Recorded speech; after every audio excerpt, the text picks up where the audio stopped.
Salut à tous les amis, j'espère que vous allez bien. On se retrouve aujourd'hui pour une nouvelle vidéo. Donc nous allons évoquer les prolongations de contrat de Lamine Yamal ainsi que Alejandro Balde.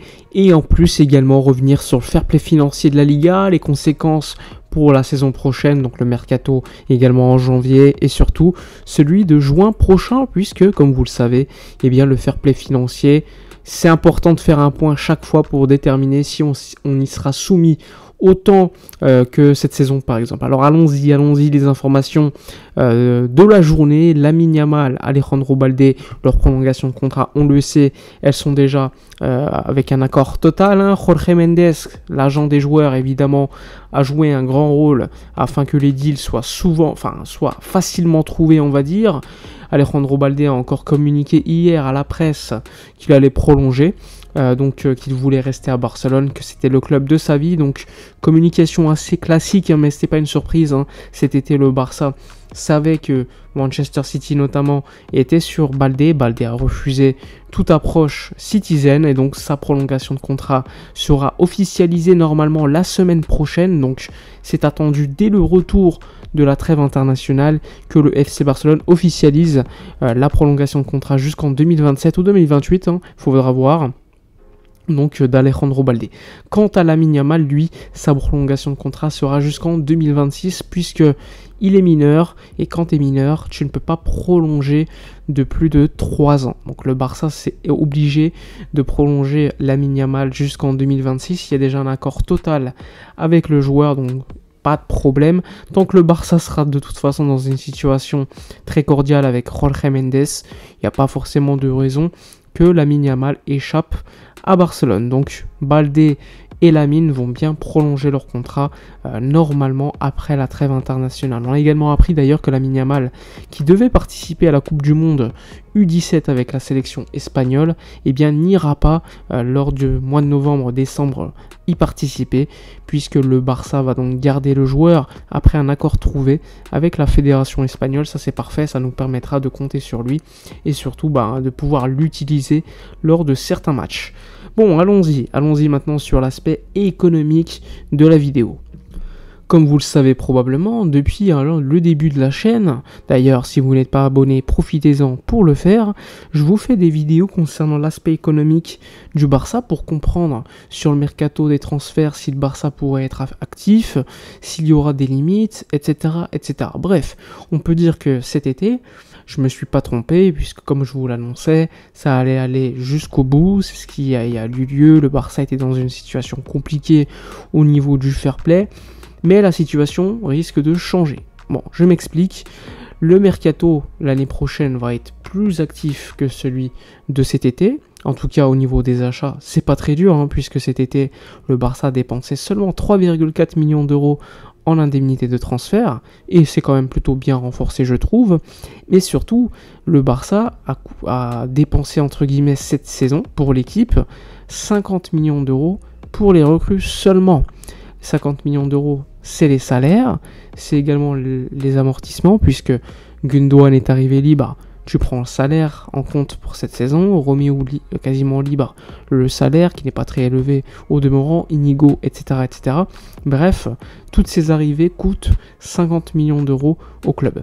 Mais en parallèle, le Barça, avec tous ses départs, a généré 200 millions d'euros de baisse de masse salariale. La masse salariale, c'est des amortissements de transfert, mais également plus-value comptable de transfert et aussi les salaires des joueurs.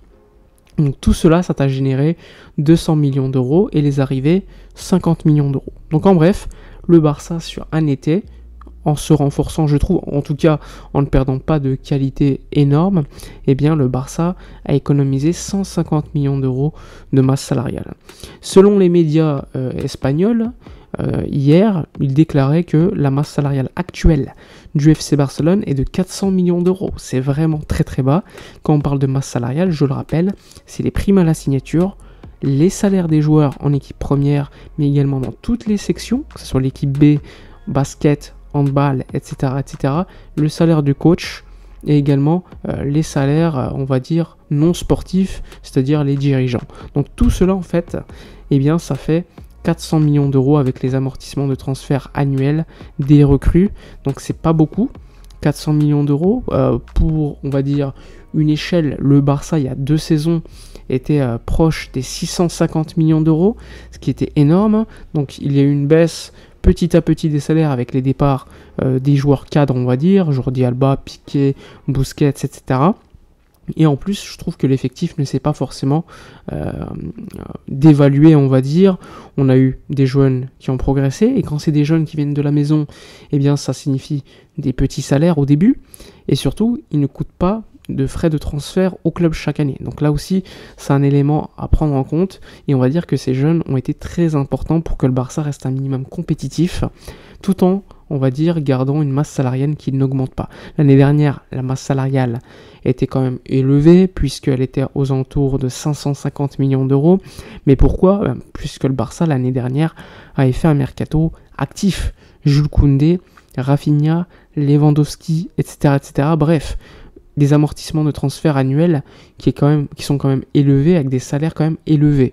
Donc tout cela, en fait, avait élevé la masse salariale à 550 millions d'euros, ce qui représentait quand même une baisse de 100 millions d'euros par rapport à il y a 2 saisons.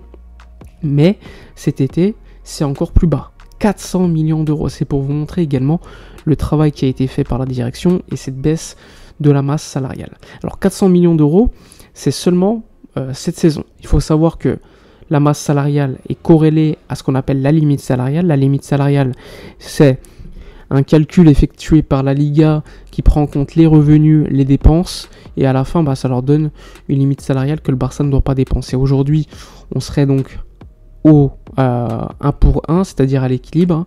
Le Barça a une limite salariale égale à la masse salariale.